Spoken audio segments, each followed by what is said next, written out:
Hi all, welcome back to my YouTube channel. And before we continue, make sure to subscribe, hit that like button and turn on post notifications so that you guys never miss out on a video that I upload. Today we are doing birds nesting habits. Let us see about some birds' nests. All birds reproduce by laying eggs. When they have to lay eggs, they build homes called nests. Usually, the female bird, the mother, sits on the eggs to keep them warm. Sometimes, the male bird, the father, also sits on them. After a few days, the eggs break open and baby birds, chicks, come out. This is called hatching. Most chicks do not have feathers. They are as helpless as you were when you were born. Some chicks have feathers and can run around.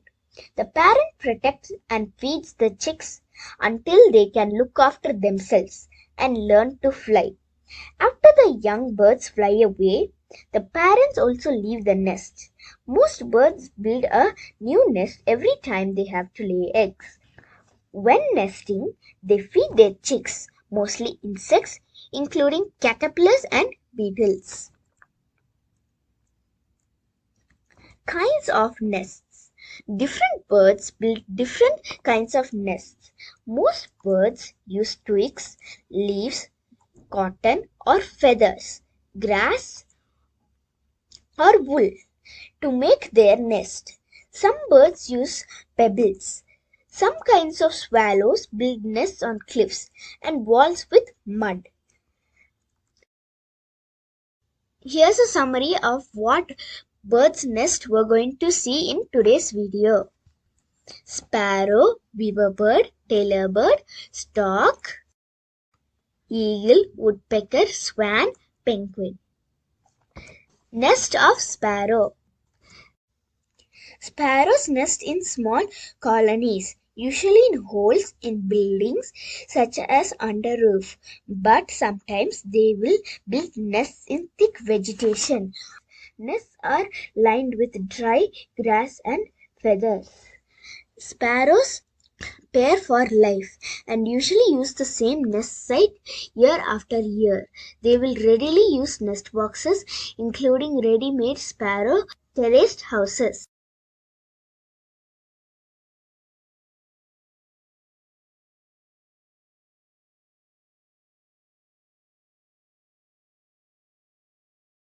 Now, nest of weaverbird. A weaverbird makes a ball-like nest that hangs from a tree. The nest has a small opening at the bottom through which the bird enters and leaves. Weaverbirds' nests are extraordinarily structured.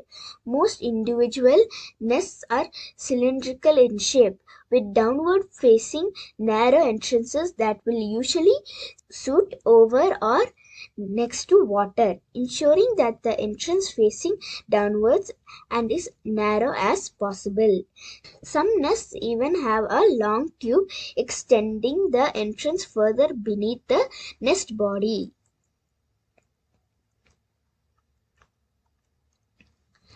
Having selected a good location for his nest, the weaverbird starts to loop and weave strands of grass or strips of leaf around the end of one or two branches in a tree. Having created a loop basis for the nest body, the weaverbird then builds the hollow body before adding the tubular entrance last. Now, nest of tailorbird. A tailorbird stitches leaves together to make a nest. The female carefully chooses a broad, strong, supple leaf which can provide good structural support once folded. A flimsy or dead leaf won't do as it is, will most likely to break with stitching or under the weight of chicks. A leaf in the middle of the thick foliage is usually chosen to avoid the nest being seen at the end of a branch to reduce the possibility of a predator entering the nest. The female wraps the leaf around herself to make sure it is the right size. If it isn't, she adds another one or two leaves.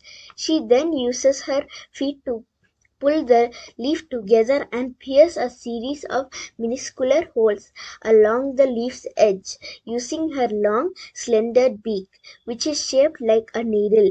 The holes are so tiny that the leaf holds its shape and does not go brown. The female threads plant fibers such as cotton or lint or silk from insects such as cobwebs or caterpillar cocoons through the holes. The edges of the threads act like rivets, holding the leaf edges together. The stitches do not unravel, thanks to the coarseness of the thread and elasticity of the leaf springing back to grip the thread passing through the holes. A single nest can contain between 150 and 200 stitches. Tailorbirds often use feathers and fur to fill the leaf cup because those materials tend to insulate the nest better than anything else. Green plant material is also used, which helps with thermoregulation and reduces the possibility of parasites such as lice.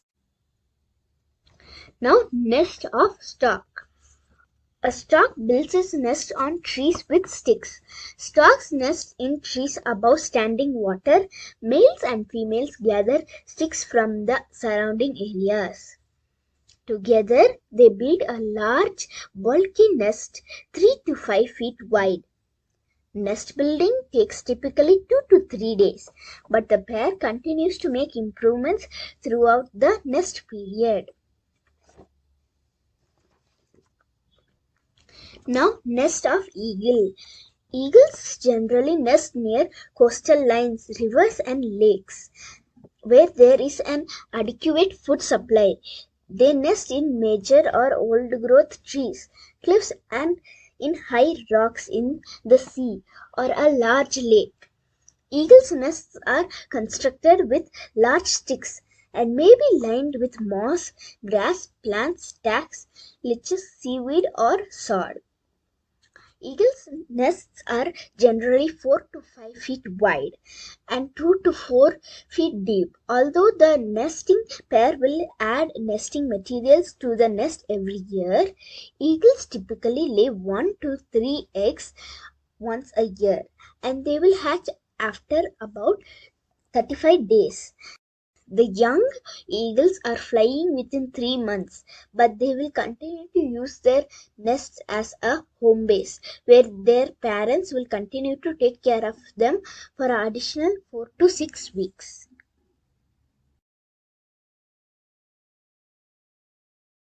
Nest of woodpecker. A woodpecker makes a hole in a tree trunk and uses it as its nest. Woodpeckers' nests are hollow in trees.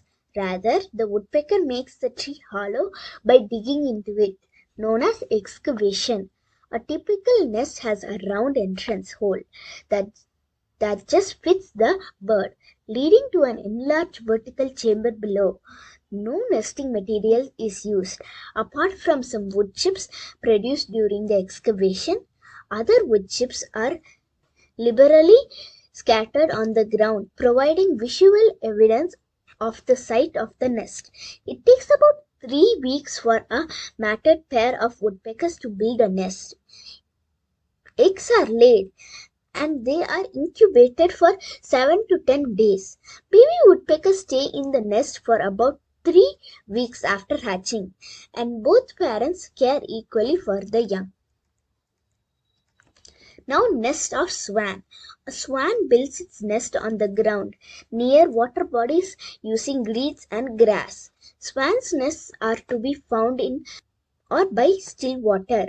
Then the rest are found around rivers, streams, etc., with less than 5% being located in the coastal areas. The actual material used including things like large twigs, small branches, moss, bulrushes, reeds, mass, etc. Sometimes they are even use bits of rubbish laying around too. Swans normally construct their nests to have the following features: a central cup disperse into which the eggs will lay. This is normally bended down with some softer material like grass and moss.